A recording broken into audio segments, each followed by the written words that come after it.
start the bulletin with the story of the horrific killing in Karura. A postmortem examination on bodies of the 5 victims now suggests that all the victims died as a result of multiple stab wounds and blunt head trauma.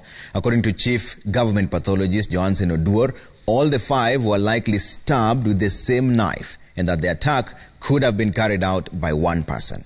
The details of the gruesome killings emerged as the Kiambu court allowed police to hold the main suspect, Lawrence Warunge, and his girlfriend, Muthoni, for 14 days, pending further investigations. This story has been produced by Gatete Njoroge. It is at the Kenyatta Memorial Funeral Home where a team of homicide detectives, government pathologists and relatives of the victims of the Karura Kiambu murder spent the better part of the day. The autopsy exercise taking close to 7 hours before the chief government pathologist emerged with the findings. All of them died because of multiple injuries which are caused by blunt and penetrating trauma, and also significant loss of blood. Odour indicating that the injuries were similar and that it is Warunge's father Nicholas Warunge and brother Christian Njenga who suffered most injuries. Warunge's mother Anne Wanjiku had broken arms. She's the only one who appeared to have tried to block the attacker.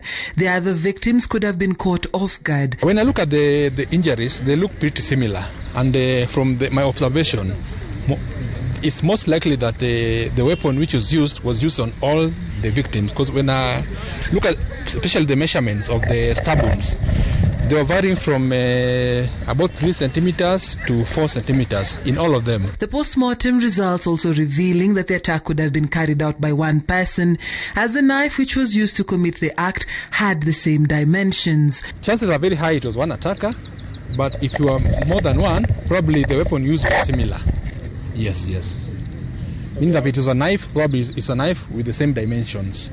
But I think it was one person from what I've seen. The family of James Kinyanjui, the construction worker killed alongside Warunge's family, is demanding for justice, saying the death of the family's breadwinner is a blow to his wife and 2 children. The family that has been left behind is a very, very young family, a young wife with 2 children, who is one aged 4 years and another 1.5 years.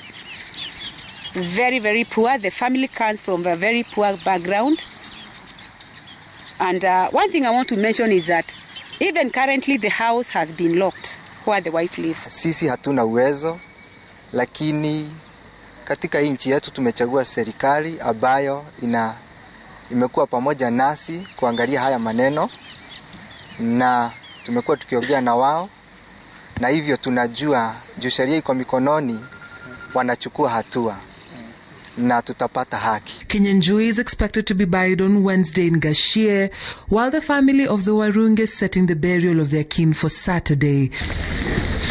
Lawrence Warunge and his girlfriend Muthoni were earlier in the day arraigned over the murder case. Kiambu Magistrate Patricia Gishoy granted the investigating officers 14 days to conclude the investigations and to present the suspects in court on 25th January. The investigators told the court that they are looking for witnesses and that they are yet to conduct a mental assessment of the suspects.